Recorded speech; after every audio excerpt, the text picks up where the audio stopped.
Hello guys, तो कैसे हैं आप सब। आपका वेलकम है मेरे चैनल अंशुमन की दुनिया में।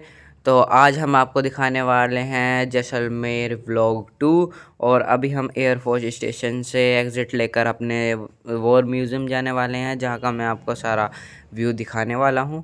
तो आप सब देख सकते हैं, अभी सिर्फ हम यहाँ पर एयरफोर्स स्टेशन में। हेलो, हम कहाँ जा रहे हैं आज? बताओ। हम जा रहे हैं घूमने। वार म्यूजियम। हम जा रहे हैं वार म्यूजियम। हमारे मौसा जी और हमारे नाना बैठे हुए थे, तो अभी हम बस यहाँ से बाहर निकलने वाले हैं, जैसा कि आप लोग देख सकते हैं। बस अभी थोड़ी देर और फिर हम वॉर म्यूज़ियम पहुँच जाएंगे। तो गाइस, ये सब देख सकते हैं आप लोग, ये अनन्या बड़े मज़े लेते हुए। बस वैसे एयरफोर्स स्टेशन से वॉर म्यूज़ियम 10-15 मिनट की दूरी पर था, बस थोड़ा सा, ज़्यादा नहीं, तो इसलिए हम जल्दी ही पहुँच गए थे वहाँ। तो ये सब देख सकते हैं, यहाँ के घर और रोडें कैसी बनी हुई हैं पूरी। यहाँ के सारे घर जो हैं वो येलो येलो ही दिखेंगे आपको, क्योंकि राजस्थान में आपको पता ही है कि सब येलो पत्थर से ही बना हुआ होता है। तो ये सब देख सकते हैं, ये अभी कंस्ट्रक्शन चल रहा है, इसमें पता नहीं क्या बनेगा यहाँ। और यहाँ पर भी हमने बहुत मज़ा करा था और बहुत यहाँ पर एंजॉय करा था, बहुत ही मज़े आए थे यहाँ पर भी। तो आप सब देख सकते हैं, बस थोड़ी देर और फिर हम पहुँच जाएंगे वॉर म्यूज़ियम। और ये सब देख सकते हैं आप लोग, रोड पूरी खाली है, बस आपको तो 2-3 ट्रक वगैरह ही दिखेंगे। बस अभी हम थोड़ी और अभी हम पहुंच चुके हैं जैसलमेर वॉर म्यूज़ियम, जैसा कि आप सब देख सकते हैं। और यहाँ पर ये देख सकते हैं, हम यहाँ पर एंटर होने वाले हैं। यहाँ पर सारे पाकिस्तान के जो मतलब ब्लास्ट हो गए थे टैंक जीप्स, वो सब यहाँ पे रखी हुई हैं। जो इंडो पाकिस्तान वॉर हुई थी ना 1971 में, ये उसका है सब कुछ, जो कि आप लोग देख सकते हैं लोंगेवाला पर जो हुआ था। और यहाँ पर बड़ी बहुत लोग आते हैं वैसे तो यहाँ पर दिन में भी, लेकिन जिस टाइम पर हम गए थे ऐसे ही, तो यहाँ पर टूरिस्टों का भी बहुत आना जाना लगा रहता था। तो देख सकते हैं आप लोग, इतनी भीड़ है यहाँ पर। नहीं तो यहाँ पर कम से कम ज़्यादा से ज़्यादा बस आपको 10 या 12 गाड़ी मिलेंगी, और अभी यहाँ पर बहुत सारी गाड़ियाँ लगी हुई हैं।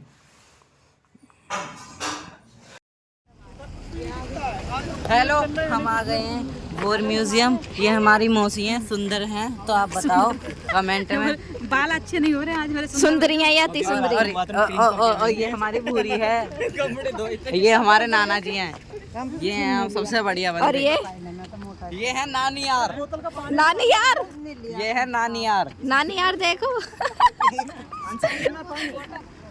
पानी ले लो, पानी फिर पियोगे क्या? ये है मौसा जी, मौसा जी के पास तो जा। मेरी बेटी का ले। ये है हमारे डैशिंग मौसा जी। ये डैशिंग। ये हमारी नई मामी। नहीं मामी, मामी तो पुरानी है, मिले हमें। अच्छा, पहले नहीं देखा कभी? तुम चुन्नी ला लाई। और मम्मी, ये है हमारे मामा और मम्मी। ढकना पड़ेगा। ये बाहर ना आने देगा। ये नीलम मेकओवर। कैसा लगा और व्लॉग कैसा लगा? बस अभी हम थोड़ा टिकट लेने गए थे मौसा जी, बस टिकट आते ही फिर हम एंटर करेंगे। और ये हमारा फ़ोटो शूट होएगा थोड़ा सा यहाँ पर सब ने फ़ोटो खिंचवाए, बड़े अच्छे बहुत अच्छे फ़ोटो खिंचवाए थे यहाँ पर, देख सकते हैं आप लोग।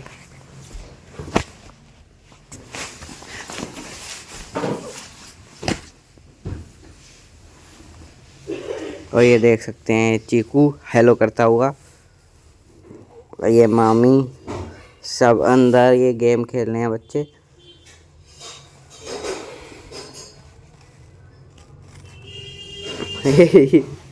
ये देख रहा है बार बार बाहर, अभी तो अंदर ही खेल रहा है ये नानी की मशीन चालू हो गई है हंसने वाली। ये कुछ बात हो गई है, तो ये देखिए नानी हंसे जा रही है बस।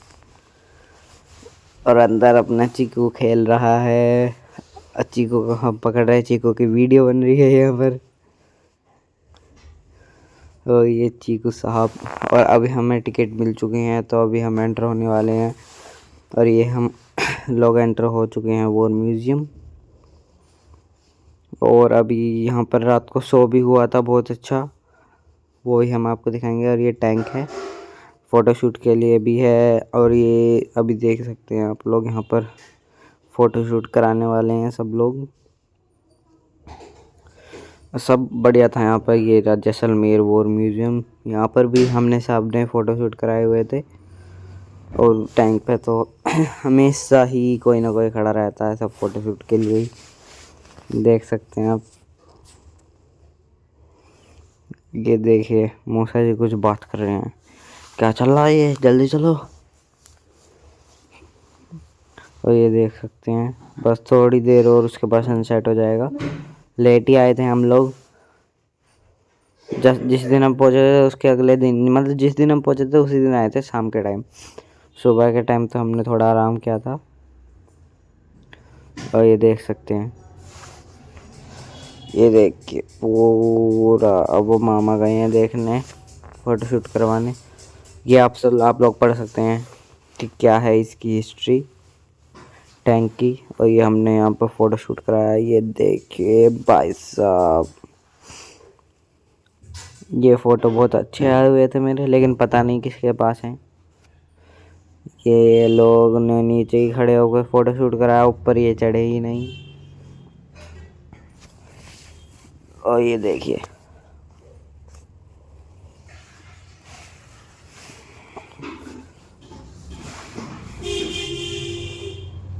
ये देख सकते हैं आप लोग। अभी हम जा रहे हैं यहाँ पर फ़ोटोशूट कराने, क्योंकि सबका हो गया था, हमारा नहीं हुआ था भाई साहब। तो अभी ये अंकल करा लें, उसके बाद इतना हम कुछ पढ़ लेते हैं। ये क्या हिस्ट्री सी लिखी हुई है यहाँ पर। तो ये देखिए, अभी हमारा यहाँ पर फ़ोटोशूट होगा। तो फ़ोटोशूट हो चुका है और अभी हम देख सकते हैं यहाँ पर मौसी और मम्मा जी जा रही हैं कहीं पर कुछ देखने। और ये हमारा इंडियन फ्लैग, ये देख सकते हैं आप लोग। सब बढ़िया था यहाँ पर। और ये दूसरा टैंक आ चुका है।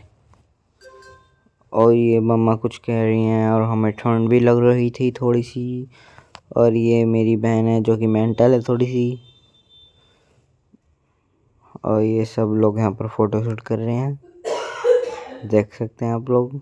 ओ नानी संभल कर, नानी अपने जा रही है फूलों के साथ फ़ोटो कराने। ये देखो, ये मेरा फूल पे फ़ोटो खींच। और ये सब देख सकते हैं, ये कहाँ कहाँ गए थे वो। अब हम जा रहे हैं बंकर में।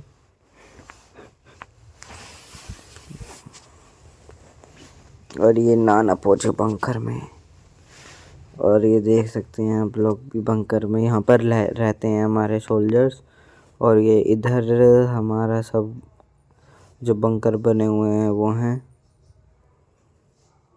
और यहाँ से सब कुछ देखते हैं सोल्जर्स। पूरी सिक्योरिटी यहाँ से होती है, जो कि आप लोग देख सकते हैं। गन वगैरह यहाँ लगाए हुए हैं, देखिए आप लोग।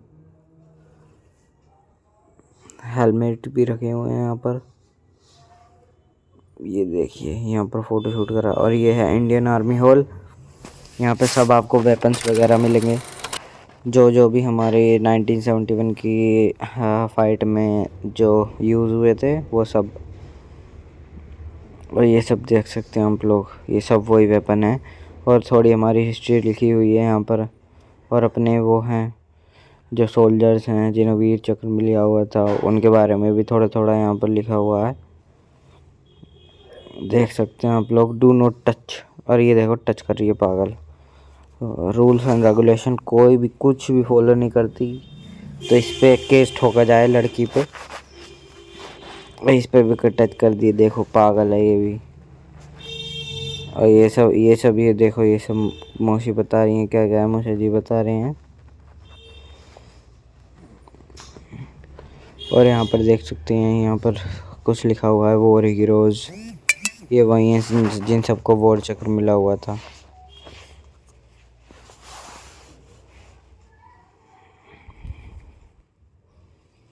ये देखिए,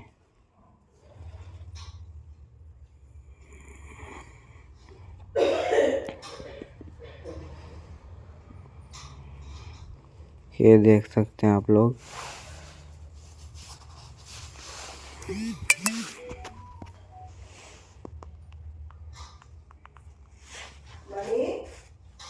ये देखिए ये खड़ा है यहाँ पर, ही पता नहीं क्या है। और ये हमारा इंडियन फ्लैग है, ये देखो। यहाँ पर ये रात में नाइट शो होता है जो कि बहुत बढ़िया होता है, जो कि हम आपको दिखाने वाले हैं। वो आप देख के खुश हो जाओगे बहुत ज़्यादा। और हमारे व्लॉग को like comment and share and subscribe ज़रूर करना। और ये देख सकते हैं यहाँ पर भी बहुत अच्छा है। और हम फिर से उसी जगह पर आ गए हैं थोड़ा सा दोबारा देखने के लिए। और ये लोंगे वाला हॉल है, सॉरी वहाँ नहीं आए हैं, ये है लोंगे वाला हॉल। यहाँ पर भी जो लोंगे वाला में हमारे जो सोल्जर्स थे जो शहीद हो गए थे, उनको जिनको वीर चक्र मिला था, उनके बारे में भी यहाँ पर सब लिखा हुआ है, जो कि आप लोग रीड कर सकते हैं अच्छे से। ये मूसा जी बता रहे हैं ये क्या क्या है यहाँ पर, उन्हें तो सब पता है, वो भी एक सोल्जर ही हैं। और ये देख सकते हैं महावीर चक्र।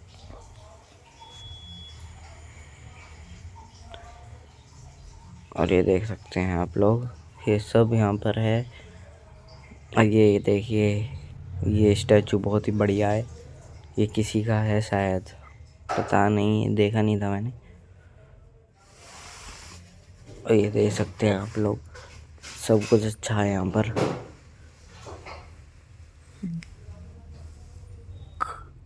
और ये बाइनोकुलर्स रखे हुए हैं। और ये गन है, डू नॉट टच।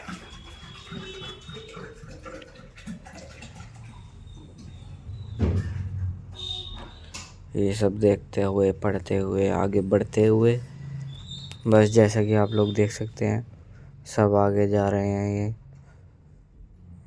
और ये हमारे सब सोल्जर्स हैं जो 1971 की लड़ाई में, फाइट में, जिन्होंने अपना सबसे ज़्यादा योगदान दिया। और ये अब आ चुके हैं बाहर। और ये देख सकते हैं हम नाना बैठ गए हैं क्योंकि बहुत ज़्यादा थक गए हैं ये। और ये देख सकते हैं अब हम लोग जाने वाले हैं किधर, यहाँ पर, हाँ यहाँ पर ना थोड़े क्या नाम है कैक्टस के वो थे, अलग अलग क्या नाम है उसकी, कैक्टस की प्रजातियाँ थीं जिन्हें हमने देखा था, और बहुत ही अच्छी थी वो कैक्टस की अलग अलग फैमिलीज। ये देख सकते हैं यहाँ पर भी बहुत सारे प्लांट्स लगे हुए थे। और ये देखिए यहाँ पर सब आ चुके हैं अंदर।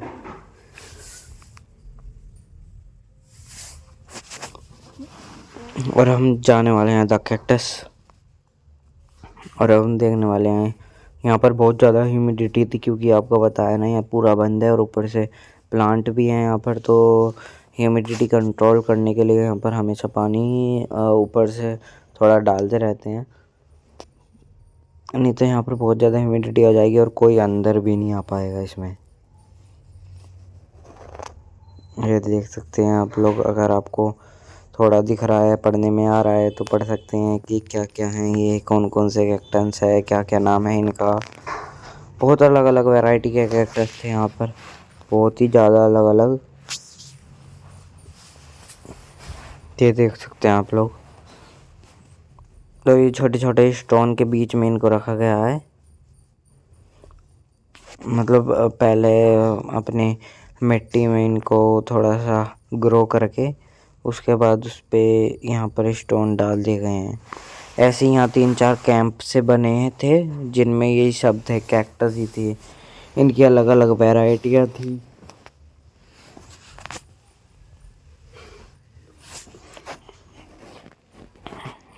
ये देखिए आप लोग, ओहो नानी हमें हम पे हमला कर रही है भाई, भागो। ये देख सकते हैं नानी बड़ी तेज तेज चल रही हैं, और ये हम भी बहुत तेज तेज चल रहे हैं, ये सब बच्चे घूम रहे हैं। ये देखिए सब आराम से चलते हुए, ये इस पे लिखा था please don't walk on grass. और ये देख सकते हैं आप लोग, ये कौन सा प्लांट था, अगर आपने इसका नाम पढ़ा है तो प्लीज़ कमेंट में ज़रूर बताइएगा मुझे। जब भी मैं आपको बता सकता हूँ कि आप यहाँ तक रुके हो या नहीं रुके हो, और आप मुझे बता सकते हैं। सॉरी, ये देखिए क्या क्या ट्री था यार ये, भाई साहब ये कैक्टस है, ये देखिए। अब हम यहाँ से पत्थर उठाएंगे, थोड़े से स्टोन उठाएंगे छोटे छोटे। उसके बाद हम चीकू पे हमला करेंगे, और उसके बाद चीकू ने भी हमें पे बहुत ज़्यादा हमला कर दिया था, जो कि हमें लग गए थे।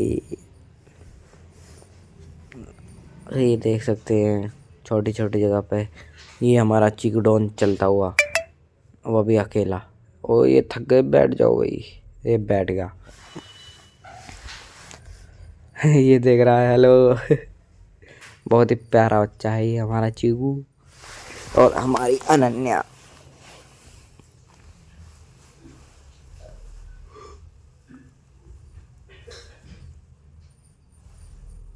और ये देख सकते हैं आप लोग, बस हम लोग यहाँ पर से निकल चुके हैं, और जहाँ पर हम गए थे जैसलमेर, वहाँ पर आप लोग भी बहुत अच्छे से जा सकते हैं, क्योंकि ना वहाँ पर बहुत ही क्या नाम है, अच्छा है सब, मतलब घूमने लायक जगह है वहाँ पर।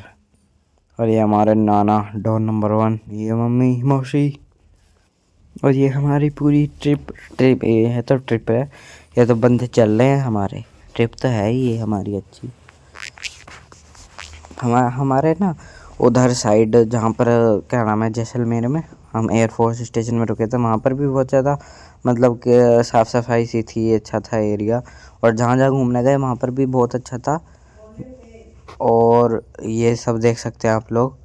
बस हमने सब कुछ देख लिया है यहाँ सारे कैंप में, और हम अब बाहर जा रहे हैं। और बाहर जाके क्योंकि हमारा अब जो शो है वो स्टार्ट हो चुका है, और वो ही आपको मेन इस व्लॉग में देखना है।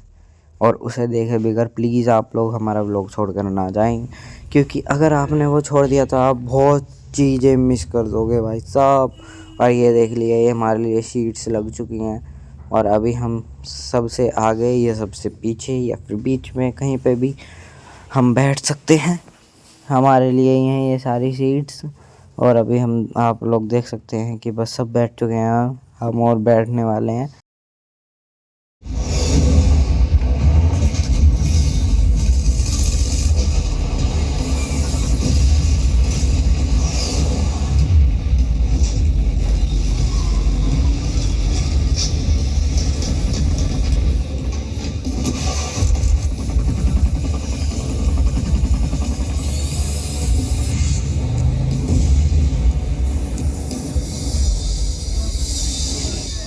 नमस्कार देवी और सज्जनों, वंदे मातरम।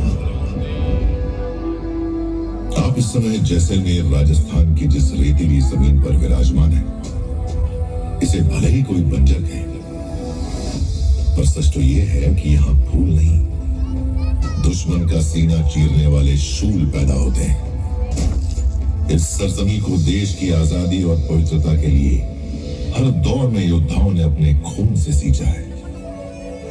मारो थारो स्थान यानी राजस्थान की इसी पावन धरती को नमन करते हुए मैं आपका स्वागत करता हूं जैसलमेर वॉर म्यूजियम में। एक ऐसा म्यूजियम जो समर्पित है भारतीय सेना और इसके वीर जवानों की शानदार परंपरा, उनके अदम्य साहस और वीरता तथा उनके अतुलनीय बलिदानों की गाथाओं के नाम।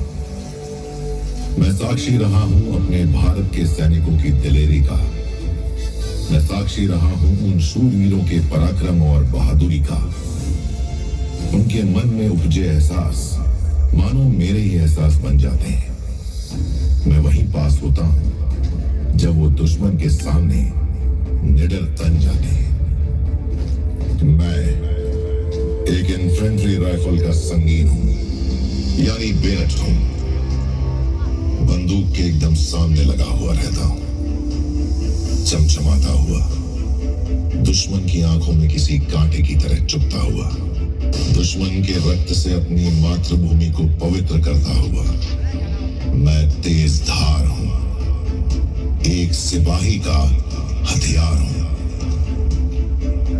अपने सरों पर कफन बांधकर घर की चौखट लांघने वाले जांबाज बहादुरों के बलिदानों से दहकती दास्तान का चश्मदीद गवाह रहा हूं मैं। आइए आज आप और हम अपनी जिंदगी के सफर के इस मोड़ पर दिल की गहराइयों से उन तमाम जाबाज जवानों को याद करें जिनकी अजीम कुर्बानियों और अभूतपूर्व बलिदानों की बदौलत आज वीरता के आकाश पर मेरा ये अक्स मेरे वजूद की तरह कायम है। जो आज भारतीय सेना के शूरवीरों की कहानी मेरी यानी एक बेनट की जुबानी। शहीदों की चिताओं पर जुड़ेंगे हर बरस मेले, शहीदों की चिताओं पर जुड़ेंगे हर बरस मेले। वतन पर मरने वालों का यही बाकी निशान होगा। पाकिस्तान हमारा पड़ोसी देश जो कभी भारत का हिस्सा था, लेकिन जिसके जन्म की बुनियाद में ही भारत से नफरत की ईंट लगी हुई थी। मेरे जहन में वो यादें बार बार उठती हैं जब मेरी सरजमी पर पाकिस्तान की नापाक नजरें पड़ी। पर हर बार हमारी भारतीय सेना ने अपने आत्मविश्वास, दृढ़ निश्चय और पराक्रम का परिचय देते हुए जीत का परचम लहराया है। पाकिस्तान ने शुरू से ही विकसित देशों के साथ सैनिक और आर्थिक समझौते किए।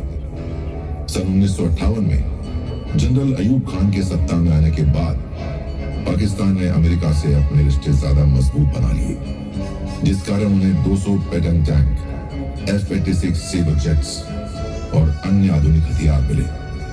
इस वजह से पाकिस्तानी सेना की यह भ्रामक धारणा बन गई कि वे भारतीय सेना से बेहतर हैं और हमसे मुकाबला कर सकते हैं। होती है आजाद कौमें सर कटा देने के बाद, खौफ दिल से एकदम बिल्कुल हटा देने के बाद। वेद में लिखा यही है लिखा कुरान में, होती है आजाद कौमें सर कटा देने के बाद। जैसा कि आप सब जानते हैं, भारत और पाकिस्तान, इन दो राष्ट्रों के उदय के साथ ही पाकिस्तान एक ऐसा राष्ट्र बना जो कि दो क्षेत्रों में बटा हुआ था, जिन्हें ईस्ट पाकिस्तान और वेस्ट पाकिस्तान कहा गया। 1969 में पाकिस्तान के राष्ट्रपति अयूब खान की अगुवाई में वहां आम चुनाव करवाए गए। अयूब खान की उम्मीदों से उलट ईस्ट पाकिस्तान में आवामी लीग ने भारी बहुमत से विजय प्राप्त की। इस जीत का पाकिस्तान की सियासत पर बहुत बुरा असर पड़ा। चुनाव के नतीजे की कीमत ईस्ट पाकिस्तान को चुकानी पड़ी। ईस्ट पाकिस्तान में पाकिस्तानी सेना ने अनगिनत अत्याचार किए, लूटपाट, बलात्कार व कई हत्याओं को अंजाम दिया और लाखों की संख्या में लोग विस्थापित हुए। ईस्ट पाकिस्तान के लोगों की बगावत रोकने के लिए पाकिस्तानी आर्मी ने मार्शल लॉ की घोषणा कर दी और पाकिस्तानी अत्याचार ने नरसंहार का रूप ले लिया। ईस्ट पाकिस्तान के बंगालियों पर पाकिस्तान के अत्याचार को रोकने के लिए भारत ने मदद की। भारत के इरादों को ईस्ट पाकिस्तान में जो कामयाबी मिल रही थी, वो पाकिस्तानी फौज को बिल्कुल भी बर्दाश्त नहीं हुई और भारत से बदला लेने के लिए पाकिस्तान ने पश्चिमी क्षेत्र के पंजाब और राजस्थान सेक्टर में हमला करने की साजिश रची। 1971 की भारत पाकिस्तान जंग ने इतिहास का रुख ही बदल दिया। पाकिस्तान ने रहीम यार खान में स्थित 18 इन्फेंट्री डिवीजन के 206 ब्रिगेड और 51 ब्रिगेड को राजस्थान के जैसलमेर सेक्टर में हमला करने के लिए भेजा। पाकिस्तान ने अपनी 22 कैवलरी रेजिमेंट को रामगढ़ और 38 कैवलरी रेजिमेंट को लोंगेवाला पर कब्जा करने का भी आदेश दिया। उन्होंने योजना बनाई थी कि 24 घंटे में जैसलमेर हवाई अड्डे को बर्बाद कर देना है। भारतीय सेना की ओर से राजस्थान के जोधपुर जैसलमेर सेक्टर में मोर्चा संभालने की जिम्मेदारी 12 इन्फेंट्री डिवीजन को दी गई थी, जिसका नेतृत्व कर रहे थे मेजर जनरल RF खंबाटा। 3 दिसंबर 5:30 बजे शाम को पाकिस्तानी हवाई जहाजों ने हमारे अमृतसर, पठानकोट, श्रीनगर, अवंतीपुर, उत्तरलाई, जोधपुर, अंबाला और आगरे के हवाई अड्डों पर बमबारी की। जवाबी कार्रवाई में उसी रात भारतीय वायुसेना ने पाकिस्तान की मुरीद, मिनवाली, सरगोदा, चंदेरी और मसरूर हवाई अड्डों पर हमला कर उनको बर्बाद कर दिया। 4 दिसंबर 1971 को भारतीय सेना फिर से जवाबी कार्रवाई करते हुए पाकिस्तानी इलाके में इस्लामगढ़ पर भारतीय तिरंगा लहराया। भारतीय सेना को अपनी तरफ तेजी से बढ़ते हुए देख घबराए हुए पाकिस्तान ने 1 इन्फेंट्री ब्रिगेड और लगभग 50 टैंक के साथ लोंगेवाला पर हमला बोल दिया। मेरे दिलो दिमाग में आज भी 1971 की शहादत के वो मंजर रह रह कर उभरते हैं। जो वीरता मेरे वीरों ने लोंगेवाला में दिखाई, उनका स्मरण कर मैं आज भी भावुक हो जाता हूँ। बहादुरी, जज्बे और शहादत की एक अनोखी दास्तान, कभी ना मिटने वाले निशान, जिनमें मेरी आने वाली नस्लें अपनी मंजिल तलाशेंगी। लोंगेवाला पोस्ट जैसलमेर जोधपुर के रास्ते में एक अहम संचार केंद्र है। इसी कारण दुश्मन की नजर हमेशा इस पर रही है। रेत के टीलों के कारण बॉर्डर को पार कर जाना मुमकिन हो जाता है। दुश्मन के मेरी तरफ बढ़ते इरादों को भांपते हुए और बदलती परिस्थितियों को देखते हुए ब्रिगेडियर R.O. खरबंदा की 45 इन्फेंट्री ब्रिगेड की 23 पंजाब रेजिमेंट जो इस इलाके में मौजूद थी, उनकी अल्फा कंपनी को लोंगेवाला की सुरक्षा की जिम्मेदारी दे दी गई। आइए चले लोंगेवाला, जहां 120 जवानों की टुकड़ी का नेतृत्व कर रहे हैं मेजर कुलदीप सिंह चांदपुरी। पोस्ट लोंगेवाला 4 दिसंबर 1971 शाम 6 बजे। धर्मवीर, जब तक हम यहाँ डिफेंस मजबूत करें, तुम अपनी पेट्रोलिंग पार्टी के साथ बॉर्डर की तरफ जाओ और दुश्मन की हरकत की खबर जल्द से जल्द दो। बिल्कुल सर। भैरव सिंह, तुम आसपास के गांव को खाली कराओ और गांव वालों को सुरक्षित पीछे ले जाओ। जी साहब। रतन सिंह, जवानों को अलर्ट करो और पोस्ट की हिफाजत की लड़ाई के लिए तैयार करो। 5 दिसंबर 1971 की रात 2 बजे दुश्मन की मीडियम गन्स ने पोस्ट पर भारी गोलाबारी शुरू कर दी। अब साफ हो गया था कि दुश्मन का मुख्य हमला लोंगेवाला पोस्ट पर ही होना है। उसी रात पेट्रोल से आई report. Delta to alpha, come in sir. Alpha to Delta. This is Major Chandpuri here. Go ahead. Over. Sir, Pakistan की पूरी टैंक रेजिमेंट बड़ी तादाद में हमारे इलाके में आ चुकी है और अब वो सीधे लोंगेवाला पोस्ट की तरफ बढ़ रहे हैं। ओवर। समझ गया। इसीलिए आर्टिलरी फायरिंग हो रही है टैंक्स की आवाज को दबाने के लिए। Okay Dharamvir, well done. तुम दुश्मन पर नजर रखो और रिपोर्ट देते रहो। Over and out. सिपाही बिशनदास, अपनी टुकड़ी के साथ चारों तरफ एंटी टैंक माइंस बिछा दो। तब तक मैं कमांडिंग ऑफिसर साहब से रीइंफोर्समेंट की बात करता हूँ और एयरफोर्स बेस जैसलमेर को प्रेजेंट सिचुएशन से अवगत कराता हूँ। जय हिंद सर। दुश्मन अपने इमदादी दस्तों के साथ सीधे लोंगेवाला की तरफ आ रहा है। अनुमान है कि दुश्मन लगभग 1 इन्फेंट्री ब्रिगेड और 3 से 4 आर्मर्ड स्क्वाड्रन के साथ लोंगेवाला पोस्ट पे हमला करेगा। I request you to send me reinforcement to strengthen my anti-tank capability. पल पल हालात नाजुक होते देख commanding officer lieutenant colonel N.K. Hussain ने कंपनी की सपोर्ट में रिकॉइललेस गन की 2 टुकड़ियों को सूबेदार 75 सिंह के नेतृत्व में साधेवाला से मूव करने का हुक्म दे दिया। मेजर साहब, एयरफोर्स स्टेशन का एक्सचेंज लाइन पर है। Air force station Jaisalmer, base commander से बात कराओ। Hello, wing commander Bawar here. Hello, wing commander Bawa sir, this is major Chandpuri calling. Pakistani tanks are approaching towards my Longewala post. वो मेरे पोस्ट पर हमला करने वाले हैं। We need immediate air support to destroy the advancing enemy tanks. I want to help you, Major, but please understand, हमारे पास सिर्फ Hunter aircrafts हैं, जिनमें नाइट विजन फैसिलिटी नहीं है। Just hold the post for the night. I will be there at first light. All the best, Major, to you and your boys. The enemy has attacked our Longewala post. Be ready to attack at first light. None of our tanks are there, so whichever tank you see, hit them and hit them hard. Let Lord give them the strength to hold their positions. मुश्किलें तमाम होती हैं, मगर हौसले हारे नहीं जाते। जिन्हें हो मंजिल का पता, वो औरों के सहारे नहीं जाते। सूबेदार रतन सिंह साहब, कंपनी को फॉलो इन कराएं। जी साहब। अल्फा कंपनी के वीर जवानों, आज की रात इम्तिहान की रात है। दुश्मन हमें हमारी जमीन पर ललकार रहा है। हम सिर्फ 120 हैं, सिर्फ नहीं, हम 120 हैं। याद करो गुरु गोविंद के वचन, चिड़िया नाल जे फौज लढ़ावा ता गोविंद सिंह नाम तरावा। हर एक सिख 1.25 लाख के बराबर होता है। हमारे पास 2 रास्ते हैं, पहला पीछे हट जाना और दूसरा अपनी हिम्मत से शौर्य गाथा लिखना। और मैंने फैसला किया है कि मैं इस पोस्ट से 1 इंच भी पीछे नहीं हटूंगा। सुबह तक हमारी एयर फोर्स भी आ जाएगी। मैं अपनी धरती दुश्मन के हाथ छोड़कर नहीं जाऊंगा। मर जाऊंगा सर, पर पीछे नहीं हटूंगा। भैरव सिंह, लड़ाइयां खुद मरकर नहीं, दुश्मन को मारकर जीती जाती हैं। जो बोले सोनिहाल, वाहेगुरु जी का खालसा, वाहेगुरु जी की फतेह।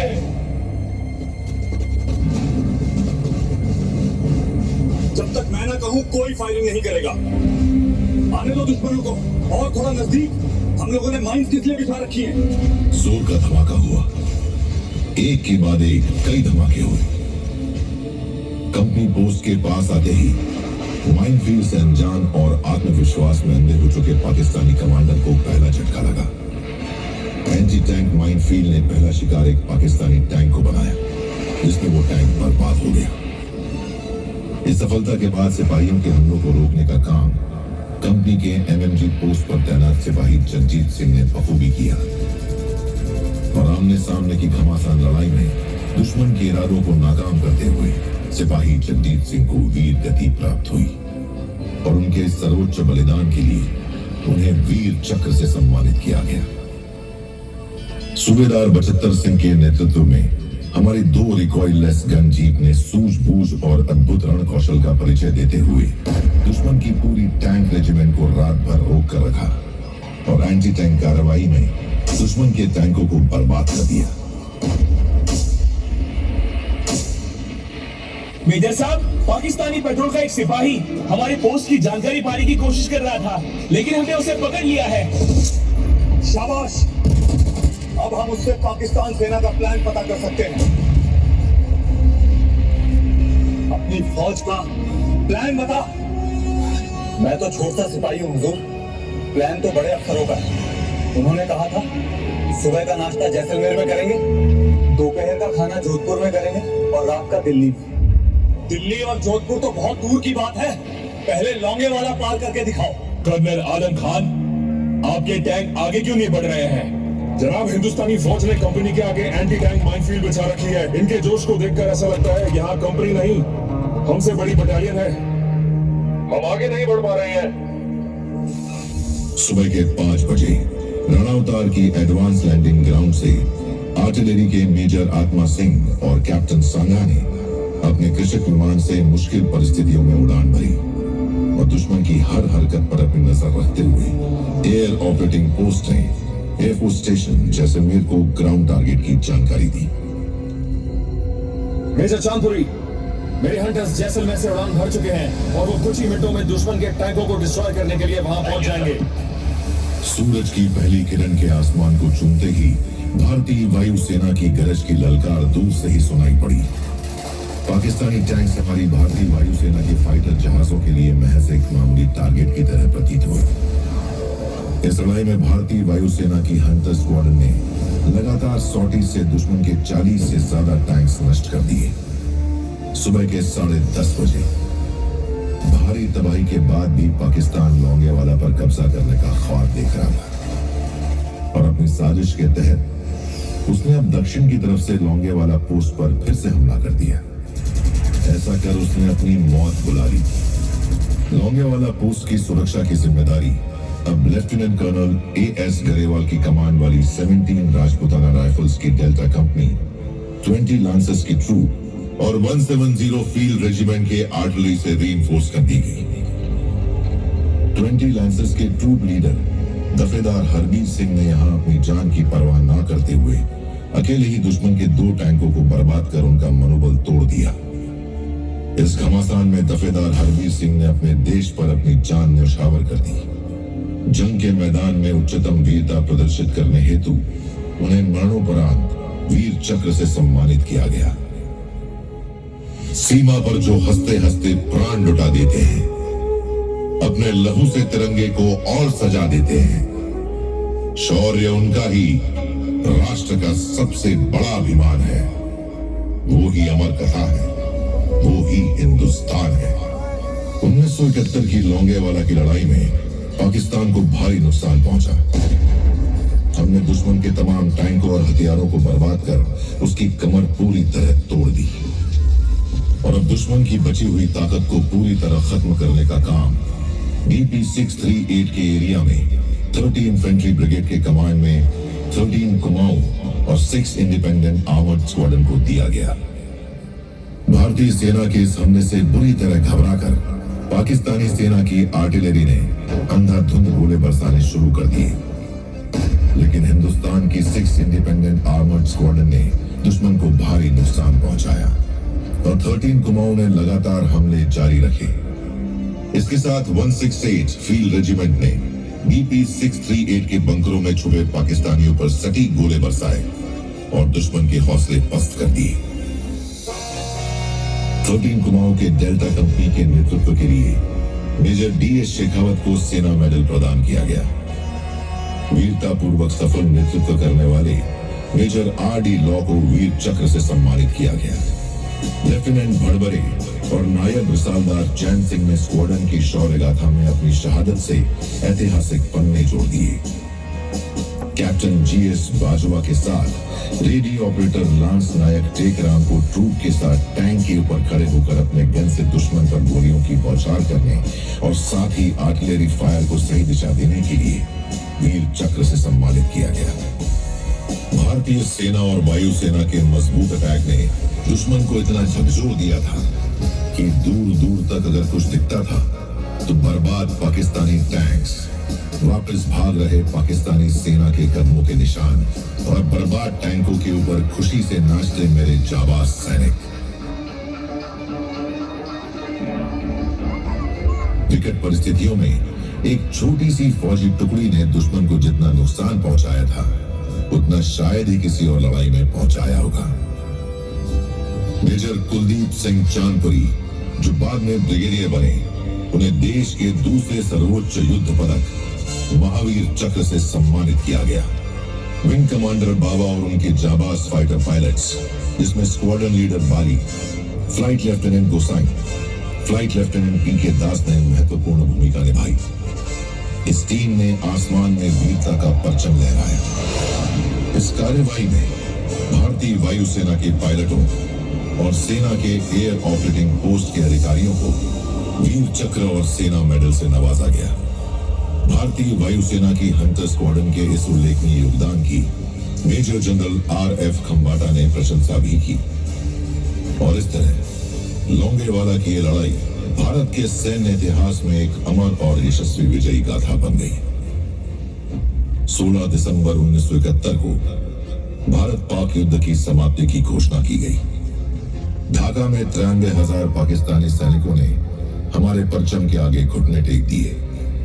अब Pakistani lieutenant general AAK Niazi ने लेफ्टिनेंट जनरल JS अरोरा के सामने आत्मसमर्पण दस्तावेज पर हस्ताक्षर की। इस युद्ध के दौरान भारतीय सेना के 11,880 जाबाज ऑफिसर्स, JCOs व जवानों ने अपनी शहादत दी। पाकिस्तानी सेना के लगभग 32,000 सैनिक या तो युद्ध में मारे गए या बुरी तरह जख्मी हो गए या लापता हो गए। कहते हैं वक्त की परवास लंबी होती है। 1971 का वक्त एक ऐसा पड़ाव साबित हुआ जिसने इतिहास का रुख ही बदल दिया। जो मुल्क हमें तोड़ने के मंसूबे बना रहा था वो खुद ही 2 हिस्सों में तकसीम हो गया। लेकिन पाकिस्तान अब भी अपने नापाक इरादों को अंजाम देने की कोशिश करता रहा और उसने एक बार फिर दुस्साहस किया। साल था 1999।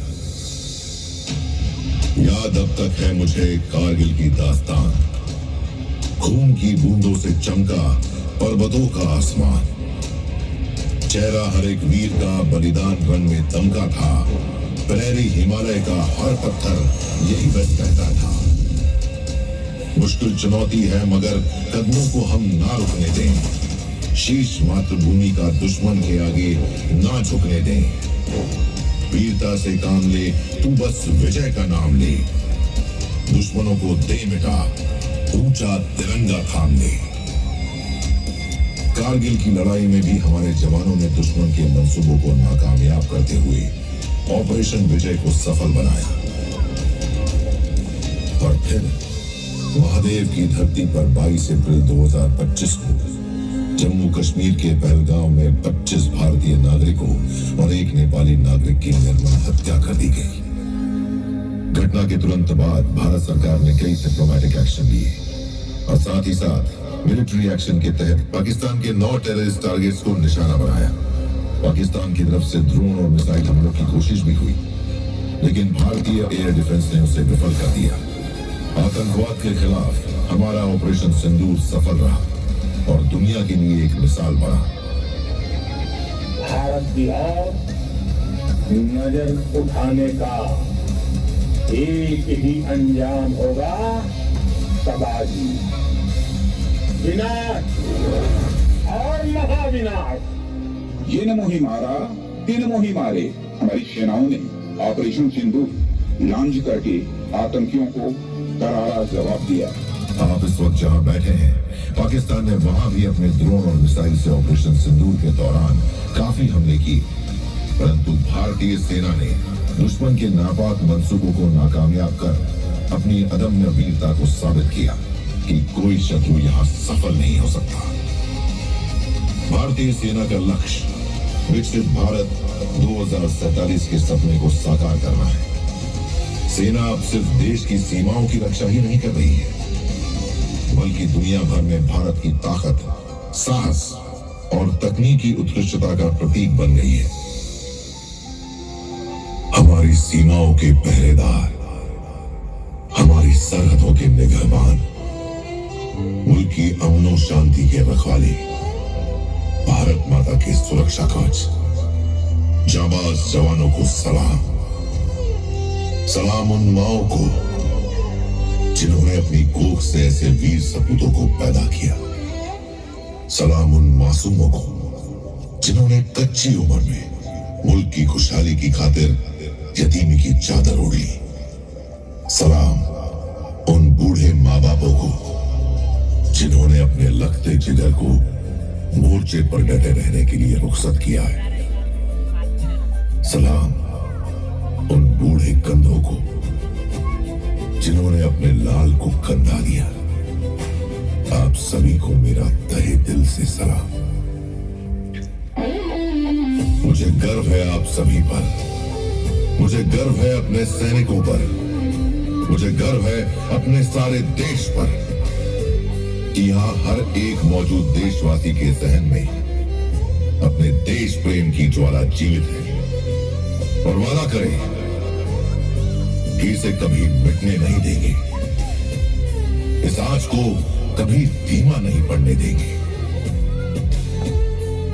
और अंत में मेरी यही दुआ है कि मेरा देश अमर रहे, मेरा देश खुशहाल रहे और मेरी भारत मां के बहादुर शूरवीर हमेशा विजयी रहे। जय हिंद, भारत माता की जय।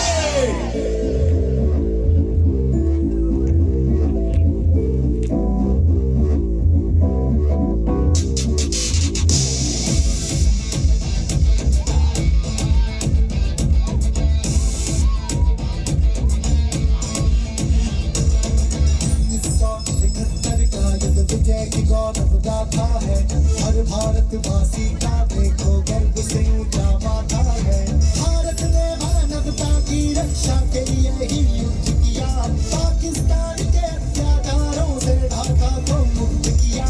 दुश्मन दोनों तरफ से हम पे लगा रहा था घात, सभी मोर्चों पर दुश्मन ने हमसे खाई मार। जय जय भारत की सेना, जय जय भारत की सेना, जय जय भारत की सेना, जय जय भारत की सेना, जय जय भारत की सेना, जय जय भारत की सेना, जय जय भारत की सेना।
Ladies and gentlemen, I request you all to please rise for the national anthem. देवियों और सज्जनों, आप सभी से अनुरोध है, आप सभी अपने अपने स्थान पर राष्ट्रीय गान के लिए खड़े हो जाएं। तो गाइस अब हमारा शो जो है वो फिनिश हो चुका है और हम अब कार में बैठ चुके हैं अपने घर जाने के लिए।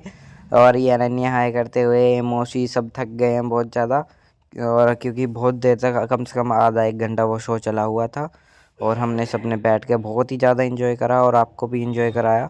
तो आप हमें कमेंट में ज़रूर बताना कि आपको वो शो कैसा लगा। और ये हम निकल चुके हैं हम जैसलमेर वॉर म्यूज़ियम से अपने घर की तरफ। बस थोड़ी देर में हम अपने घर पहुंच जाएंगे और आप हमें कमेंट में ज़रूर बताना कि आपको व्लॉग और शो दोनों कैसे लगे। तो आज के लिए इतना ही। Please like, comment, share and subscribe.